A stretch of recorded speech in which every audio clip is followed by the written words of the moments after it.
at this plate. Come after me! I'm a man! I'm 40!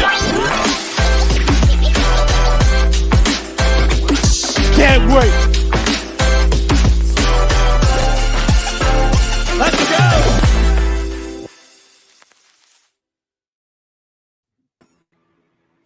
Good morning. It is Coffee and Sports. It is the morning show here on Sports Empire Network. Thank you, as always, for making us part of your morning. I am Chris, and of course, that is Mo. Mo, how are you this morning, sir? Feeling great. Everybody out there, appreciate you all for checking us out. You know what, Chris? You called it. Those Broncos. I did call it. I was worried. I was a little worried towards the end. I said to myself, you know, it looks like Buffalo actually wants to win this football game, and they didn't. And then it looked like the Broncos didn't want to win the football game, and someone had to win the damn football game, Mo. Right. I thought, okay, Buffalo's in good shape. They find a way to get back into it. They got the lead. I was like, you know what? Close call, upset averted, and not so much. Not so much at all. Mo, let's jump right into it. Obviously, props go out to Denver for doing what I don't think many people gave them a chance to do, and that was upset Buffalo in Buffalo. It wasn't pretty. It was a game that, you know, if you just look at the box score and you don't look at the final score, Denver dominated this game from start to finish. They forced 4 turnovers. They won the time of possession by a large margin. They started almost half of their drives in Buffalo territory. They did, if you look at Russell Wilson's stat line, he was like 25 for 30 or something. He was very efficient. So they did everything that you would want a team to do, except for score touchdowns. That was really their biggest bugaboo, was that they weren't turning the turnovers into touchdowns, which is what allowed Buffalo to stick around in this game as long as they did. And if you're Buffalo, this game was almost given away before it was given away, because they almost had their 5th turnover when Cook fumbled the football in the open field, and it just happened to bounce right back into his arms on his way, in full stride, on his way to a 50-yard gain. But Mo, let's start. And I hate this, is we always ask this question, but what is wrong with the Buffalo Bills? I really think that this team is really struggling with its identity. I mean, the identity has always been Josh Allen, at least this run. And when he's not playing well, it impacts the entire team. But I really think that right now, I think Josh Allen is actually having you talk about elite quarterbacks. And we know that he's had the reputation of being a guy that can make the bad turnover because he's high risk, high reward. But I don't think he's ever had any doubts about confidence, right? Or doubts about his ability. I'm looking at his face and his reaction with some of those turnovers, and then I'm watching him further on into the game, and he looks like someone who's struggling with his confidence. And I've just never seen that from Josh Allen. And to the point where the guy who he always targets, Stephon Diggs, he's not even looking at him. He's not even like, I know it was driving Diggs crazy. Like, I only got targeted 5 times, like that. But that showed me that he wasn't even really trying to push the ball down the field. He was trying so hard after the early turnovers to not turn the ball over again. He was playing not to lose, and that's not Josh Allen. And it's interesting because I'm not trying to take blame off of Josh Allen. I think a lot of this is on Josh Allen, but I also think that a lot of this is on the play calling. And we'll talk about Denver's play calling in a minute, because I don't even know what Denver was calling last night during that game. But if you look at what Buffalo's play calling was last night, and they got all this credit because on that scoring drive where they went ahead, they didn't pass. They ran the ball like 7 or 8 times, and the announcers were praising Ken Dorsey for realizing what works best and just doing it. And Cooks was angry and all this other nonsense. Like, what? Okay, Ken Dorsey, what the hell were you doing the entire game before Cook was angry? Like, come on now. You have a quarterback who doesn't have confidence, like you said, Mo. You have an offense that can't sustain anything once again. Buffalo didn't score a touchdown until midway through the second quarter. Once again, they got off to an incredibly slow start. Call easy stuff for Josh Allen. That you have the weapons to do it. You have the speed across the middle. You have someone to take the top off your defense. You have what looks like his new favorite target in Dalton Kincaid. So call the easy stuff. We don't need to get 20 or 30-yard chunk plays down the field, which, by the way, this offense is no longer getting, which, by the way, this is what their offensive identity was. Their offensive identity was Josh plays Superman ball, and eventually he hits deep shots and home run balls down the field 3 or 4 games, and this is what you would consider a Mike Tyson offense. They knock you out quick. They knock you out when you don't see it coming, and things just get weird when games are close. That has been their identity for the better part of 3 years. Well, the home run ball has gone away, Mo. And if the home run ball has gone away, this isn't a very scary offense. You know what? That's a great analogy. The Mike Tyson, that really is it, right? Like Mike Tyson enters every fight with a puncher's chance because of that ability to knock him out. Even if somebody can outbox him, you're one punch away from being asleep. And you're right. The home run ball's gone, and now Buffalo's not built to dink and dunk its way down the field. They don't play football that way. Josh Allen doesn't play football that way. And it's interesting because they're struggling because they're not calling simple plays and acknowledging, like, you come into the game, Denver has one of the worst run defenses in football. The game plan should be to run the football down their throats. They have a terrible run defense. And instead, you're trying to be cute and fling the football, intermediate routes that aren't there. Run the football. And it's interesting because on the flip side, when you look at Denver, they're the opposite. They're too simple, and they're not really letting Russell Wilson play football. They come in every game now with the strategy of, we're not going to turn the ball over. If it's 3rd and 6, we're gonna throw a 4-yard route. I don't know why you're running a 4-yard route, but that's what they're running. And Russ, to his credit, he is throwing those 4-yard routes. He is playing Sean Payton's offense the way Sean Payton wants him to play.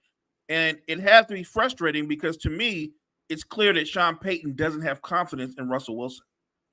It's interesting because now sitting at 5-5, Buffalo Bill fan has to sit here this morning and say, well, what does the playoff situation look like? Let's have an honest look at playoff situation, Buffalo. You're 5-5. You're a game and a half behind the Miami Dolphins in your own division. Miami plays Las Vegas this week. I believe they're an 11-point favorite in that game. Doesn't mean they're going to win. The NFL has proven this season being a favorite and being a big favorite doesn't necessarily matter. But the point is, Miami's not facing a tough matchup coming off their bye, so that's not favorable if you're Buffalo. And then if you look at their schedule moving forward, we got 7 games left. They have the Jets at home. Say what you want about the Jets. Say what you want about Zach Wilson. They already beat Buffalo this season. So as much as Buffalo should be a favorite against the New York Jets, as terrible as Zach Wilson is, Zach Wilson and the Jets beat Buffalo once already. So that's an issue. Then after the Jets, you go Eagles, Chiefs, Cowboys. Those are 3 big issues right there. I feel like those are 3 losses. Then you go Chargers. Chargers have a great offense. Your team has proven slow starts. Defense struggles at times. You can't play the Broncos offense that only scores 6 points off 4 turnovers every week. So you don't want a high-powered offense in there.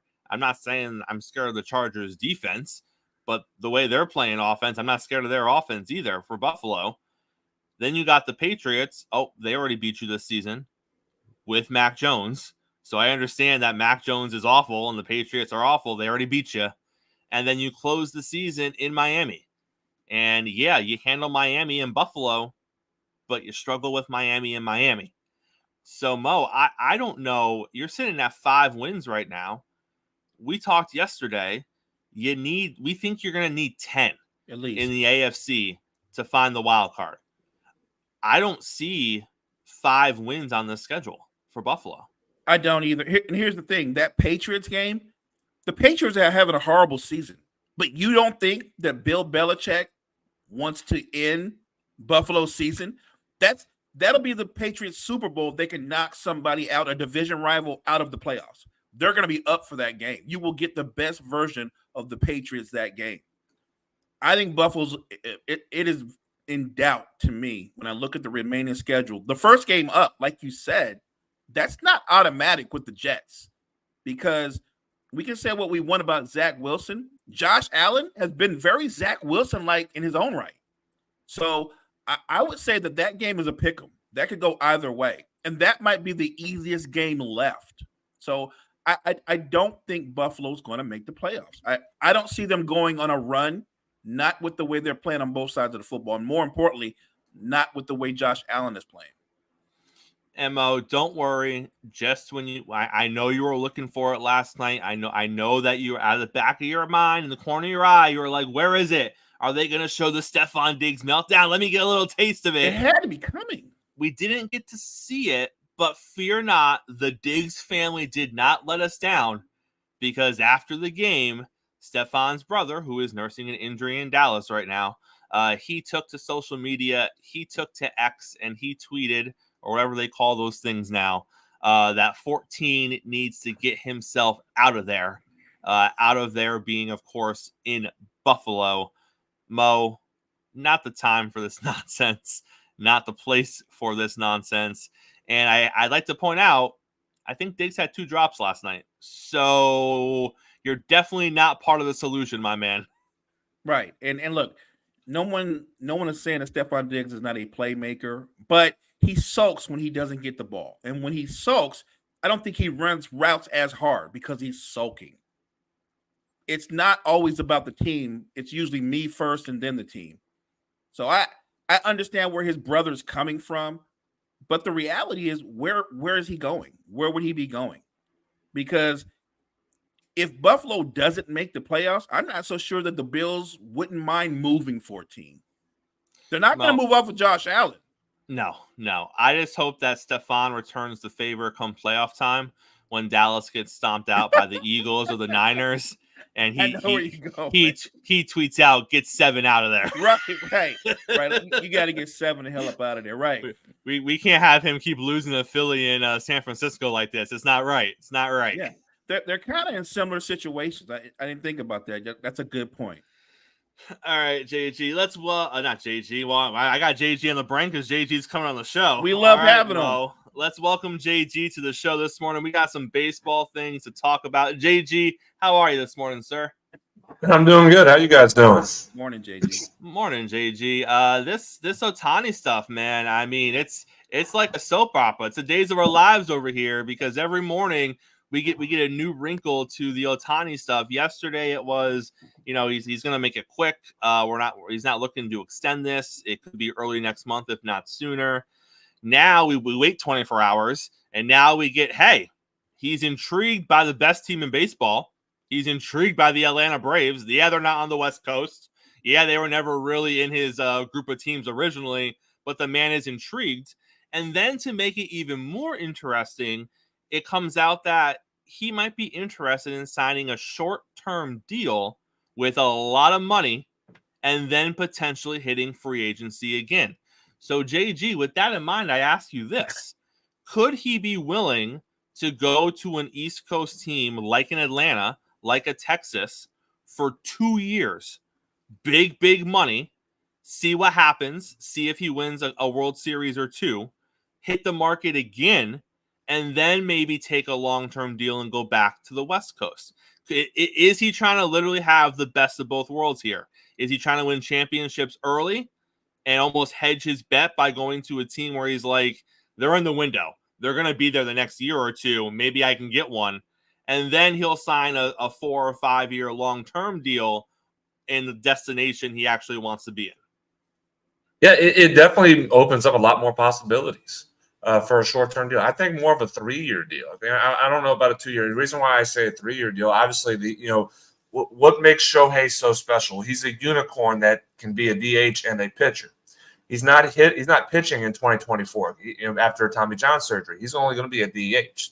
So that in mind, the value of Shohei, at least for right now, is kind of and I'm being facetious here, but it's at its all-time low, which is still, I mean, it's still laughable to talk about, or laughable to even say that Shohei Ohtani's value is low right now, but lower than what it has been or could be compared to when he's healthy as a pitcher. So it makes sense to do a 3-year deal where he's not going to pitch in 2024. He'll come back in 2025, reestablish himself that year as the pitcher that we know him to be, because he has to.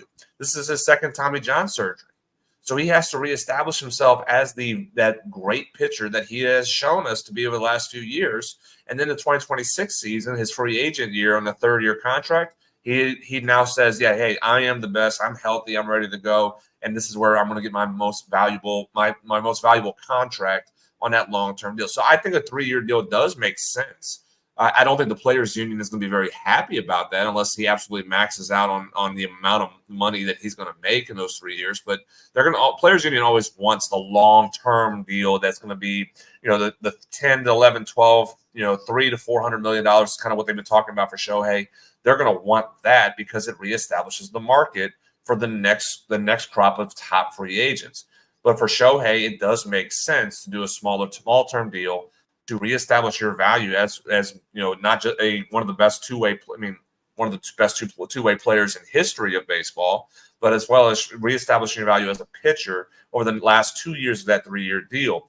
And if that's the case, it does open the possibility of a team like the Atlanta Braves, who would be more inclined to do a shorter-term deal with that money and be able to plug and play him as a DH. And then, hey, by the way, you throw him in the pitching rotation in 2025 when you don't have Max Fried, who's probably going to leave and be a free agent after 2024. So as a Braves fan, I'm running the possibilities, and I'm kind of sitting here like trying to convince myself it's not going to happen. But I'm like, man, it's almost too good to be true right now.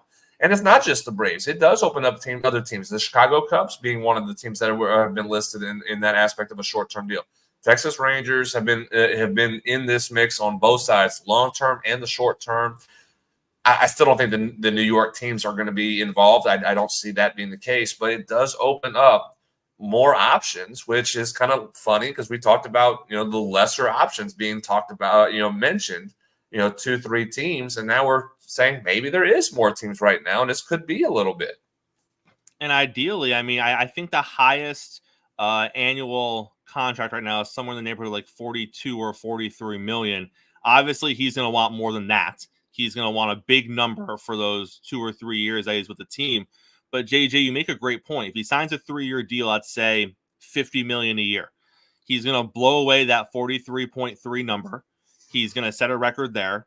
He gets 2 years to reestablish himself, and then he gets to go out and actually get the money. And granted, he'll be 3 years older, and we don't know if another injury is going to happen or what it's going to be. What is he, 29 right now? 29. He'll be 30 in July, I believe. So it'll be his 30, 31, and 32. Or would it be 29, 30, and 31? What would that math be?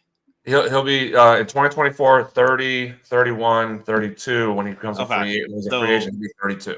All right. And then in the new contract, he'll be 33. Okay. So, I mean, even at 33, I mean, when you have that talent, as long as your body isn't, as long as you stay healthy over the next 3 years, he's still going to be valuable for at least for another 3 years, if not 4, for his next contract. So he really is opening the door to make 2 historic contracts, one in the per year and the one in the overall contract. And like you said, if he comes out and he reestablishes himself his second year of this deal, assuming it's a 3-year deal, as a strong pitcher, stays healthy, then follows it up with another strong pitching performance, and we know his hitting is not going to fall off a cliff. He's a great hitter, so that's not going anywhere. It's the pitching that puts him over the top. So if he does that, he's going to come out of this 3-year deal looking to reset the market once again and make a ton of money. And it's just a bonus if he's winning championships with whatever team he signs with. So it's interesting, and it really does open the door of what is this guy going to do next, and is he a genius? Which, again, as I said, I'm trying to talk myself out of believing that the Braves are an option. But if you, again, in LA, he was the best pitcher. And he was also, for a good portion of the time he was there, the best hitter because Trout was injured a lot. If he goes to Atlanta, you have Spencer Strider, who you're pairing off with. He's never been paired with a pitcher at the level of Spencer Strider in LA. You have Bryce Elder, who's a young rookie this year, who's going to continue to get better. I said Max Fried probably won't be there. If you go get Shohei, he's probably not going to be there beyond 2024. But you have a lot of young players and young pitchers who are establishing themselves in the big leagues that the Braves are fully developing. Again, one of the best organizations to develop pitching talent is the Atlanta Braves. Strider being the example, Max Fried being the example, Smith Shawver is going to be one, Bryce Elder. So the young talent of the pitching staff is going to be shaped around Shohei where, hey, you don't need to be our number one. We have guys that can plug and play and be that for us. You just go and pitch what you're supposed to do and give us a chance. Then you throw in the hitting wise. He was the best hitter in LA. He doesn't have to be the best hitter in Atlanta. You have Ronald Acuna. You have Austin Riley. You have Matt Olson. You have, Ozzie Albies. You have guys that are just there to protect Shohei. And so a team that, and I know that's been the conversation why the Braves have always been mentioned with Shohei, is that young, talented team with a championship window that is wide open right now. It makes so much sense. But the conversation was, but the Braves don't have the long-term money, to spend on that. Oh, he's interested in the short-term deal. It's like waiting for Christmas in November. You don't believe it's going to happen right now. You it's going to be in a few months, but you don't want to believe that it's going to be the case. And here we are talking about it. And I'm like, is it too good to be true? And I kind of feel like it is, but at the same time, it just makes so much sense what things are being said. It's kind of putting things, making me smile a little bit more than normal right now at this time of the year. But I still think he's going to be in the West Coast. But man, it just, the puzzle pieces keep being formed that he could be an option in Atlanta. And another puzzle piece that seems to be lining up for the Atlanta Braves is Nola. Nola seems to be interested in right now in the Braves and the Cardinals.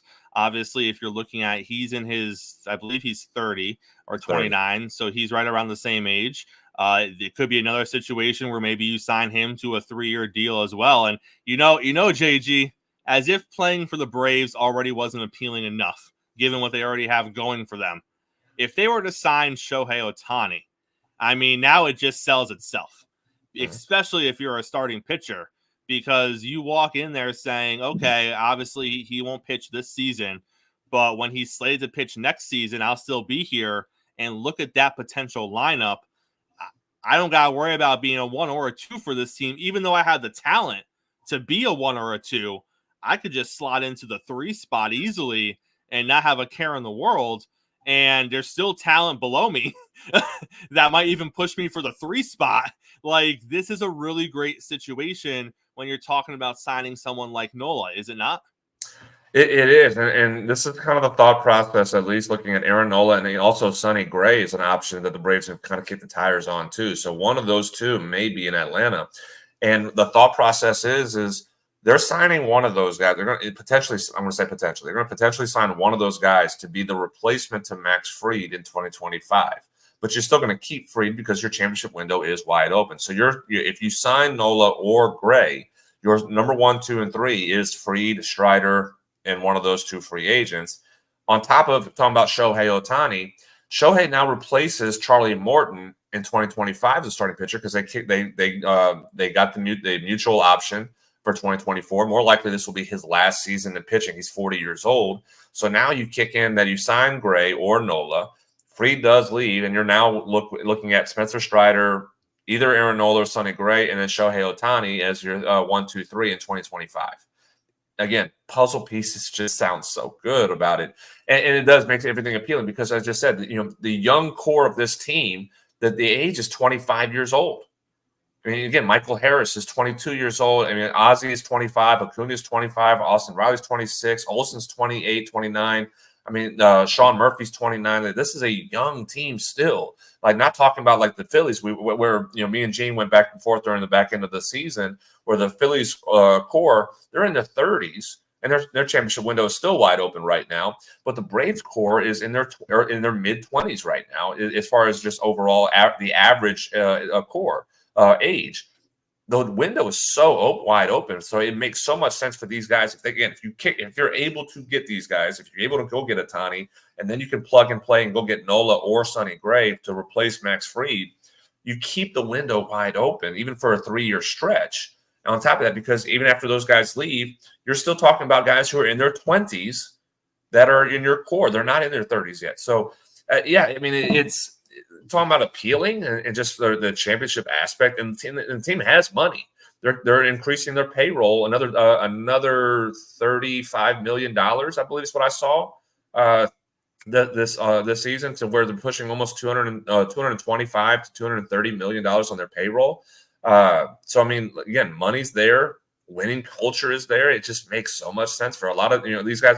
I think if you look at the aspect of community too, Braves community, that Atlanta fan base, and I know again, me and Gene going back and forth between Philadelphia and Atlanta, but a lot of that is going on, is growing more and more. So yes, it's appealing to these guys. It's a matter of, is it a right fit for them and a right fit for the team? Brian Cashman doesn't talk much. Usually when he does, he's saying things like, we have all the pieces we need here. There's no need to make a move. The move is us getting healthy. That's usually the things that Brian Cashman says when Brian Cashman talks. And I think as Yankee fans, we've become so used to hearing the same generic 3 or 4 comments from Brian Cashman that when he says something else, we're like, wait, what did he say? But yesterday, I think Yankee fan paused because actually of what he said. And I'll read the excerpt of the quote for you here, JG. He said, I'm not going to tell you he's going to play every game next year, because he's not. He's going to wind up getting hurt again, more likely than not, because it seems to be part of his game. He, of course, is talking about Giancarlo Stanton. Now, he goes on, if you look at the entire quote, he goes on to talk about how when Stanton is healthy, he is still a terrific hitter, minus last season. Why is he just backhanding Giancarlo Stanton at least twice in this comment? As far as him being healthy and him being a good hitter, we all get it. We all know what Giancarlo Stanton is. He has never played a full game for the New York Yankees. He's missed at least 50 games 3 times in his time with the New York Yankees, and he's missed at least 20 games every season with the New York Yankees. So it goes without saying that Giancarlo Stanton is going to miss time. He missed time with the Miami Marlins as well, his last couple of seasons there. He is just a big man who struggles to stay healthy for a 162-game season. It's unfortunate because, especially earlier on in his career when he was a better hitter, I think he's lost a step as he's gotten older. But it's just one of those unfortunate things where he is a big athlete who has had a plethora of nagging injuries throughout his career. But what is Cashman doing here? Speaking out of frustration. I mean, again, and that's something that you just said that, Cashman doesn't really do. So if Cashman is speaking this candidly, that's very much a lot of frustration that's been built up over years of Stanton just going down and having your offense built around him for a good portion of that time until you had Aaron Judge developed and now he's now the leader of the batting lineup. But you built this team around Stanton when you made the trade for him all those years ago, and you've not gotten what you were hoping for in a full season. So the frustration of it's a black eye on Cashman right now that you made the deal, you signed him to the extension, and it hasn't panned out to the level that you were hoping for. And in a way, he's having fear. He's almost looking into the future because he's made the same mistake with Aaron Judge right now, who has the same injury history, who has good numbers when he's healthy, but he can't stay healthy all that much. He had one season where he was healthy for majority of the year, put up historical numbers. Well, then when he gets hurt in 2023 with a toe injury that made him miss a good portion of the season, and he's reliving that mistake right now from Stan. So he's understanding at this point he may not be in New York much longer because of the mistakes he's made with this lineup and with this roster. And Stanton is a big piece of that problem. So it's frustration that he is speaking out of. And again, is it the right thing to do? No. It's not, especially unless you're done with Stanton and you're just looking to find a way to eat money and trade him. That's probably the only way. Which there has been talks that that's going to be the case. They're going to try. They're trying to find a way to trade Giancarlo Stanton. Nobody wants the contract, and nobody wants the player that's injured all the time either, unless the Yankees eat a good chunk of that contract, which they're not going to do. So they're stuck, and it's Brian Cashman's fault that is the case right now. So he's speaking frustration because he can't unload him. He's not getting the value of the deal that he signed him to out of Giancarlo. And this is why the batting order and the team itself has been stagnant, and they can't progress to make the team better because of bad contracts like Giancarlo signed. Isn't this a little bit too of the end of A-Rod's career in New York? And I know that A-Rod didn't have a lot of injuries down the stretch. He just couldn't hit down the stretch. And they played him for a long time after he proved he couldn't hit because there was so much still left on his contract. And they were still paying him so much money in the last few years of his deal.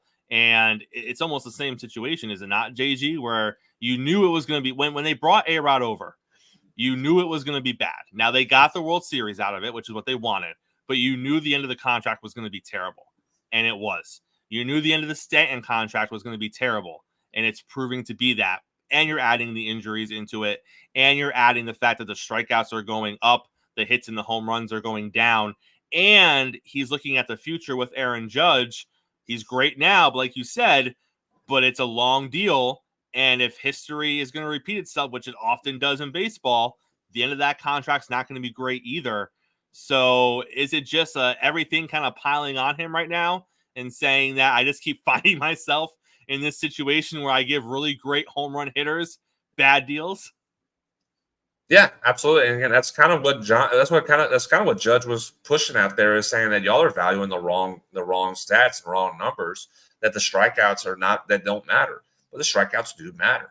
And Judge is not one, and I'll say Judge is not one to talk about that because he does strike out a lot, minus the historical season of 2022 that he had, and he still struck out a good portion of in that season as well. But yeah, I agree that this is a very similar situation that you had with A-Rod, because you still have 4 years remaining on the deal with Stanton until you have a club option in 2028. So 4 years of this, and you're hoping he's 34 years old. He'll be 34 years old in 2024. Guys, as they get older, don't get healthier. So you're stuck, and this is Cashman's fault. And you being a Yankee fan, you sitting here going, "Why are you complaining? You did this. You signed him. You got the extension. You put him in this, or you took the contract on and put this in place for him. Like, I don't understand what you're complaining about. You made this happen, and you did it again with Aaron Judge. So let's put it this way, and I'll ask you, Chris, being a Yankee fan, what if Aaron Judge, I know we're talking about Stan, but what if Aaron Judge has another year where he misses 50 games, 55, 60 games, plays 102 games, and the numbers are still good, but you don't have him for a good portion of the season? What is the outlook of Brian Cashman in that case? As a Yankee fan, what is it? I mean, what would you think of that as? I mean, Brian Cashman has no good faith with the Yankee fan base currently. I mean, they wanted him gone 3 years ago. They wanted him gone this year. The only people in Yankee land who seem to like Brian Cashman are his bosses. They're the only ones that seem to have faith in him. So there's nothing that Brian Cashman can really do, whether it be, I mean, he could sign Shohei Ohtani, and the Yankee fans are still going to be upset because they're still going to be looking at what Stanton's doing. They're still going to be in the boat of where, Judge is in a couple of years. The only thing that's going to calm this is championships, and the Yankees are nowhere near contending for a championship, nor are they 2 or 3 moves away from being in that conversation. So there really isn't anything that Cashman could do. And what the Yankees really need is a tear down, start over, and Cashman's not going to be the guy to do that. So, but you can't either. That's the problem. Is there's too many big contracts that teams are sitting back laughing and saying, "We're not taking it." You need to. They're going to say, "We'll take Stanton if you pay 80% of his contract." The remaining, the prorated 80% left of it, you take that, we'll take Stanton. You take 80% of Anthony Rizzo's contract, we'll do that. That's fine. They had to pay Josh Donaldson to go away. Yeah. This is the and again, George Steinbrenner did that numerous times at the right time. David Justice comes to mind. Back in the early 2000s, but he was 38 years old at the point where he fell off and just said, "Okay, we're going to pay you." Again, it was a whole different contract than what it is right now that they're paying Stanton. But when the time mattered, they paid guys to go away at the right time. They're not close to that right now with Stanton. There's, it's too late. It's too late to do that now, and you still have 4 years of this contract. You're paying him $32 million in 2024, $32 million in 2025, $29 in 2026, and $25 in 2027. Nobody's taking that contract on. Nobody's going to do that. So you're going to have to pay people to do that, or you're going to have to just suffer. And I'd be remiss to say that Major League Baseball teams are not sitting back enjoying the Yankees suffering right now, because this is what, and speaking as a Yankee hater, and I'm sorry, Chris, no, you're they kind of deserve this, because they thought because they're a big market, they have the money, they'll pay anybody, and they'll go and get and they're getting bitten right now. So yeah, Cashman he's going back to the point. He's reliving his fear of his mistake. And he's seeing a future glimpse of it with Aaron Judge if he continues to display his injury history and being almost teasing the fan base of great play, but injured for a month. Great play, injured for 3 weeks. Great play, injured for 3 weeks again. So there's a lot of discomfort in Cashman's seat right now because he sees the future. Well, unfortunately, I wish that the Steinbrenner brothers would see the future and would actually make some moves that actually impact the organization. But that's not in the future for the Yankees right now, JG. So we just sit here and we enjoy the same old, and we hope for a change, and it never comes. So, but JG, we appreciate you coming on this morning as always, and we will see you on Thursday morning, sir. I appreciate it, guys. Always enjoy it, JG. Definitely. Always a pleasure, Mo, having JG here on the show with us. Let's pivot back to the NFL real quick. There were a handful of games that we did not get to yesterday during our Week 10 recap, and one of them was your San Francisco 49ers, who didn't just beat a good team in Jacksonville. They absolutely destroyed a good team in Jacksonville. Fans may not realize this because not many people pay attention to Jacksonville football, but the Jacksonville Jaguars had won 5 in a row. The Jacksonville Jaguars were in control of their division. The Jacksonville Jaguars were vying for potentially the top seed in the AFC. They were in that conversation, especially with the Ravens losing this weekend.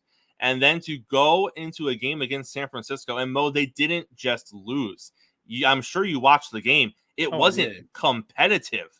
It was not a competitive game. It was similar to what the Dallas Cowboys did to the New York Giants. The only difference is Jacksonville has a good team. Jacksonville has an above-average team. Jacksonville has a playoff caliber team, and it didn't matter for San Francisco. They just cut through them like a hot knife through butter. Are the Niners back? I like to think so, but what I'd say is you watch that game from start to finish, and they just were the more physical team. They controlled both sides of the line of scrimmage. And look, everything the Niners do offensively, whatever Kyle Shanahan wants to call, it's all predicated on the ability to run the football. And yesterday, the ground game got back with McCaffrey, or not yesterday, but on Sunday, McCaffrey looked like the MVP candidate they had been earlier in the season. When McCaffrey is getting into space, because he's deceptively quick, great breakaway speed, when he's getting downhill, they're running the football. What does that do? It opens up those intermediate routes for Brock Purdy. Purdy looks like a completely different quarterback that game. I was more impressed. The offense looked good, but I was really impressed with the defense's ability to not just control Etienne, who's a great running back, but they went after Trevor Lawrence in a way he hadn't nobody gotten after him like the Niners did on Sunday. They bottled him up. They frustrated him. And if they're going to play that way, if that front seven is going to hunt and attack that way, then yeah, I would say the Niners are back defensively, which is what I worry about more than anything. I know a lot of people are concerned with Purdy. I think that Purdy, and you and I have said this before, he is a good football player. He's a game manager. His job is not to lose football game. His job is not to turn the ball over, which he didn't do.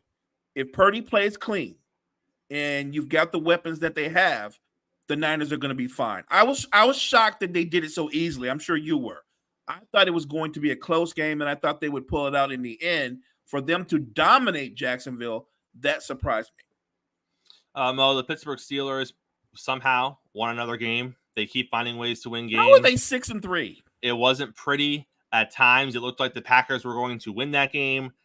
Steelers, they ran the ball a lot. They now have a two-headed attack apparently in their backfield. Almost 200 yards. Yep, which I think is more of a put down for Najee Harris, who is further proving he is not that workhorse number one featured back, which I don't think any of us for the past year or two thought he was.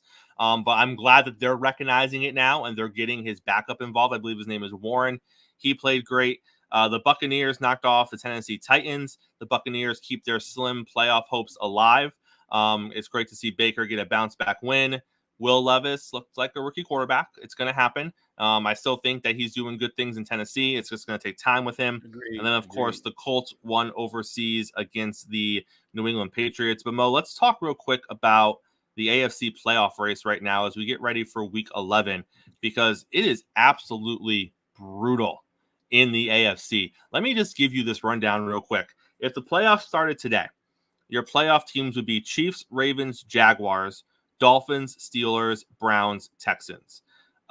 Chiefs are 7-2, Ravens at 7-3, Jags, Dolphins, Steelers, Browns at 6-3, and the Texans at 5-4. Here's what's on the outside of the playoffs looking in. Remember, 5-4 Texans had the last playoff spot if the playoffs started today. Outside of the playoffs looking in, Bengals at 5-4, Colts, Bills, Raiders at 5-5, Chargers, Jets, Broncos at 4-5. It is insane in the AFC right now. The only two teams that really are out of it are the Patriots and the Titans. Right. At 2-8 and 3-6 respectively. This is what they call parity. 14 teams as we head into week number 11 are sitting here saying, hey, we have meaningful football games That's this insane. week because we are still in the playoff conversation. If you're the 4-5 Broncos, Jets, or Chargers, you're chasing the 5-4 Texans. A win gets you back to 500, and depending on what else happens in the league this week, you could be the 7th seed in the playoffs. It is insane. I was looking at to say that they have meaningful games this late. When you look at all 14 teams, Chris, that's insane. If the Dolphins lose to the Raiders, which could happen, Raiders are a potential playoff team. The Dolphins lose to the Raiders this week, and the Jets beat Buffalo again. They already did it once. If they beat them again this week, Black Friday, the Jets play the Dolphins for first place in the division. That's kind of crazy. The Think Jets about are playing for that. first place. Yes. The Jets are a Jet win and a Dolphin loss this week from having a division game next week where first place is on the line. That's the AFC right now. And if you'd have told me that where we're at in the season, that the Broncos and the Raiders were going to still be in the picture in the playoff hunt, I would have told you probably not. Probably not. Especially after, I'll be honest, after they got the 70 hung on them, I was pretty much out on that. The possibility that they would turn their season around. To their credit, they have been able to turn their season around and found a way to win games. Look, I'm more in awe of the Steelers than any team in the AFC because I don't understand how they're doing it. Good defense, not a dominant defense. One of the worst offenses in football, and they are winning football games. Now, granted, they ran for almost 200 yards the other day, but as a whole, there's nothing special about that offense, and they keep finding ways to win football games. And I just don't understand it. We got some really great football games coming up, and we'll get to our predictions later on this week, Mo. But if we're looking ahead to week number 11, I already mentioned the Raiders and Dolphins matchup. That's big as far as playoff potential goes. the Jets-Bills game is going to be big as far as playoff potential goes. But the entire AFC North, they're all vying for playoff spots. They're all good teams, and they're all playing each other this week. The Bengals and the Ravens are going to play Thursday night, and then the Steelers and the Browns are going to play this weekend. Those are two huge games, not just for their division, not just to see who's going to potentially come out of the AFC North, but again, when the playoff race is this close and you have to play your division games and your entire division is good, I mean, there's a lot of hope around the league that the AFC North just beats the crap out of each other and they wear each other down and they kind of eliminate some of themselves from the playoff picture. But those are two huge games. And then, of course, Mo, we got the big one. Eagles-Chiefs, Super Bowl rematch, Monday Night Football. That's going to cap off week number 11. So we got a big 4-game slate for AFC teams because the AFC is just the wild, wild west right now as far as who is good. And then we're going to cap it off with the conversation potentially of who is the best team in the league. And I'm not trying to slight San Francisco. I know they're in that conversation. But the Chiefs seem to always be the ones you have to go through in the AFC. And they're sitting right up there again.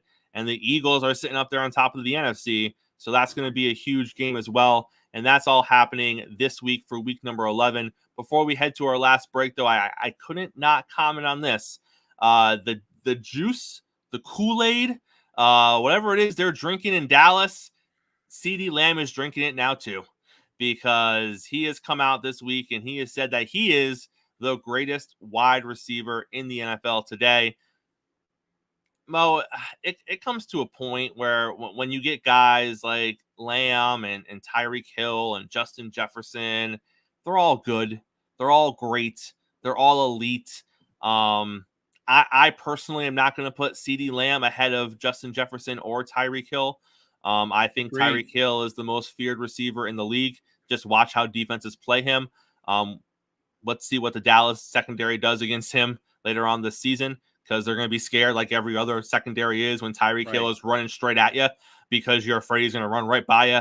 And then I think Justin Jefferson is the most elite route runner in the league.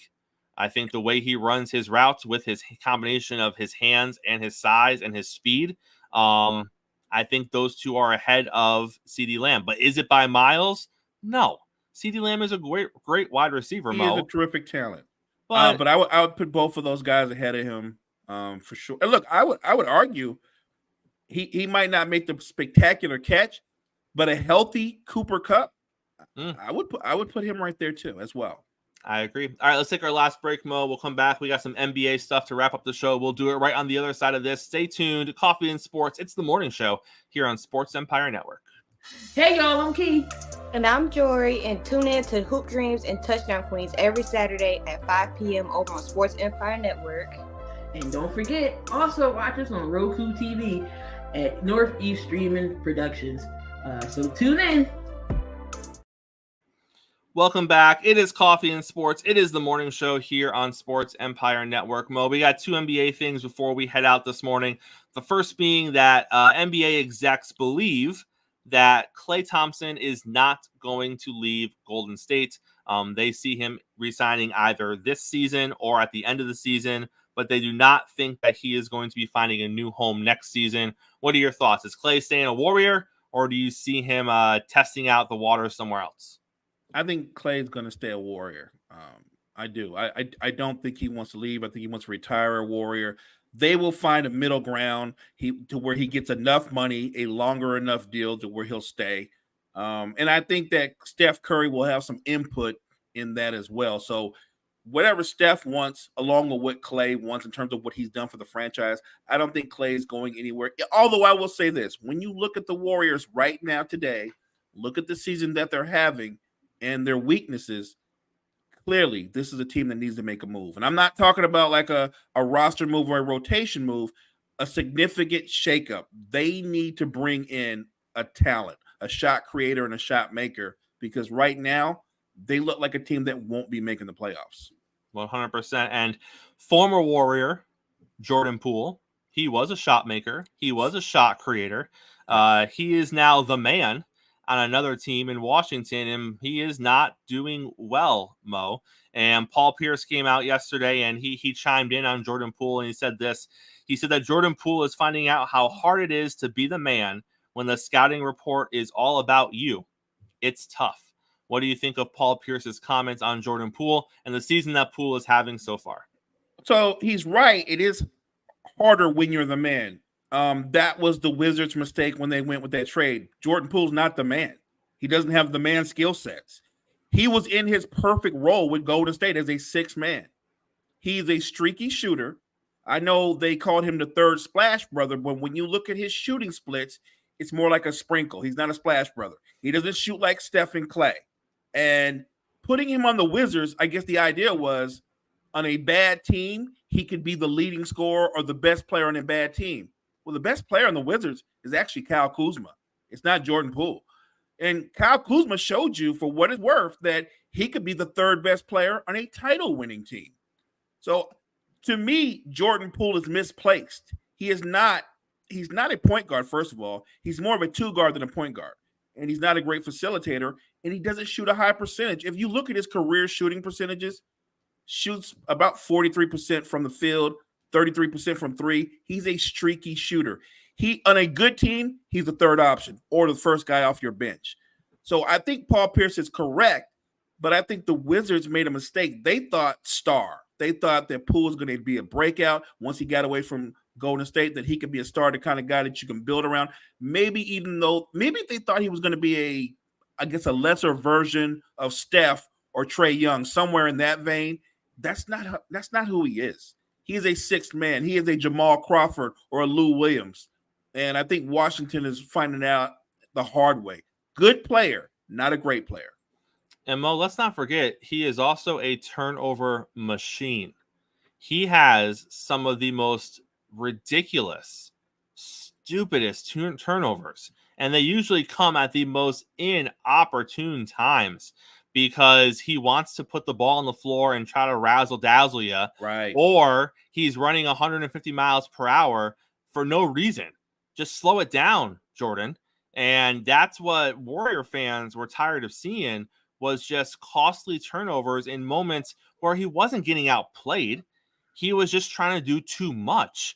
And it led to a bunch of turnovers, and it cost the Warriors some games and some critical moments because of that. And eventually, the punch didn't help. But the negatives just outweighed the positives. And I think that Washington is seeing that he isn't He's not that guy. He wasn't a big cog in that Golden State Warriors machine. I think what people forget is that, again, he can be explosive at times, but he's streaky. What Steve Kerr was great at doing when he was managing his minutes, when he saw, okay, this is one of those games where Jordan is just tossing stuff up all over them, he did not hesitate to sit him. When he's on, you would see him in the closing lineups when he's on. If you watch the Warriors run last year in the playoffs, more times than not, he was sitting next to Steve Kerr because he was just struggling with his shot. He's a streaky shooter. I'm not surprised at his numbers. I'm just surprised that the Wizards jumped all over that deal. No, 100%. Great show as always this morning, Mo. Shout out to everyone who was in the chat with us this morning. Close us out, sir. Appreciate everybody for the support and the love. Thanks for checking it out this morning. Hey, we appreciate everybody that will check us out later on today. Check out all the content that we have to offer for you at Sports Empire Network. Check out the Empire. We'll be back same time, same place tomorrow morning. Big morning tomorrow morning on the morning show. We got Will coming on to talk NBA basketball. We got the NFL genius Gene from Wire to Wire coming on to talk a little bit of football. So make sure you're a part of that right here every morning. Coffee and Sports. It's the morning show on Sports Empire Network, and we will see you tomorrow morning. I mean, you can see right now, without LeBron, Lakers are struggling.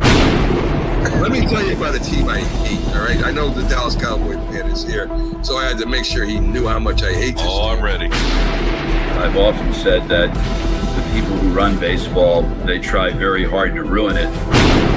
I'm from Brooklyn. I don't have a problem saying it to his face. Oh, I'm from Brooklyn. Hey, you guys any